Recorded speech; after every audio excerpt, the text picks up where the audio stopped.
নীলা তখনও জানত না এই সাধারণ দেখতে ফেরিওয়ালাটাই ছিল আলাদিনের সবচেয়ে বড় শত্রু। পুরনো প্রদীপ দিন, নতুন প্রদীপ নিয়ে নিন।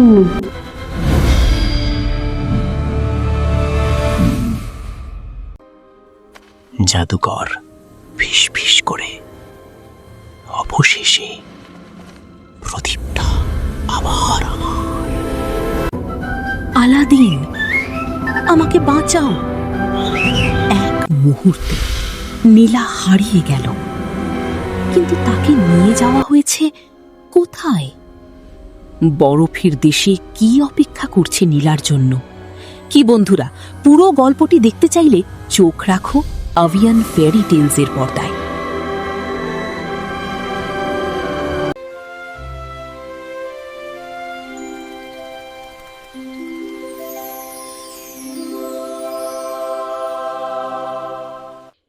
তুমি অদ্ভুত। অনেকে রাজপ্রাসাদ পেলে নিজেকে রাজা ভাবে, আর তুমি বলছো তুমি সাধারণ। কারণ সোনা কাউকে বড় করে না, মানুষ কেমন সেটা বোঝা যায় সে অন্যদের সঙ্গে কেমন আচরণ করে।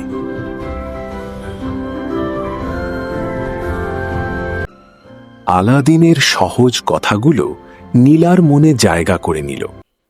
সেদিন থেকেই শুরু হলো তাদের সুন্দর বন্ধুত্ব। কিন্তু এই সুখের সময় বেশি দিন স্থায়ী হওয়ার ছিল না।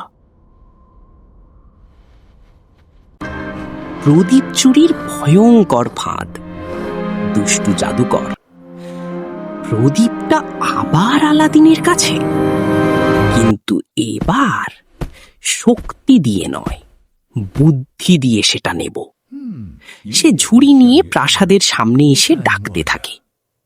গল্পটি কেমন লাগছে কমেন্ট করে জানাও, আর এভিএন ফেয়ারি টেলস চ্যানেলটি সাবস্ক্রাইব করে দিও। আমি দুষ্ট জাদুকর তোমাদের ক্ষতি করতে সব সময় আসি। জাদুকর এবার শক্তি ব্যবহার করল না, সে নিল এক নতুন ছদ্মবেশ। কিন্তু তার ঝুড়ির আড়ালে লুকিয়েছিল এক ভয়ঙ্কর ফাঁদ। পুরনো প্রদীপ দিন, নতুন প্রদীপ নিন, একেবারে বিনামূল্যে। জানালা দিয়ে নীলা নিচে তাকায়, তার চোখ পড়ে পুরনো মলিন প্রদীপটির উপর। আলাদিনের প্রদীপটা কত মলিন। নতুন একটা দিলে সে নিশ্চয়ই খুশি হবে। কিন্তু নীলা জানত না ওটা কোনো সাধারণ প্রদীপ নয়, ওটাই ছিল আলাদিনের সবচেয়ে বড় শক্তি। আর প্রদীপ ভুল হাতে গেলে সবকিছু বদলে যেতে পারে।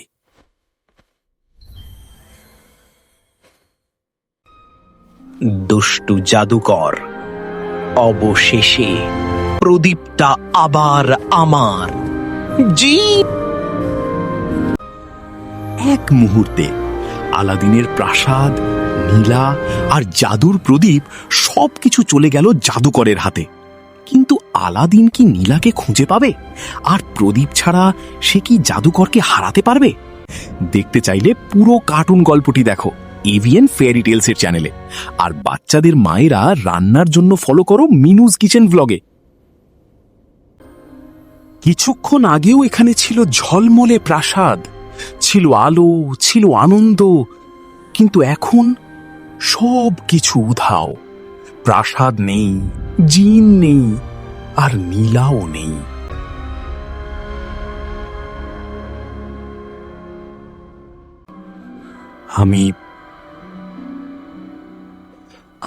আমি যদি প্রদীপটা আরো ভালোভাবে লুকিয়ে রাখতাম, তাহলে আজ নীলাকে হারাতে হতো না।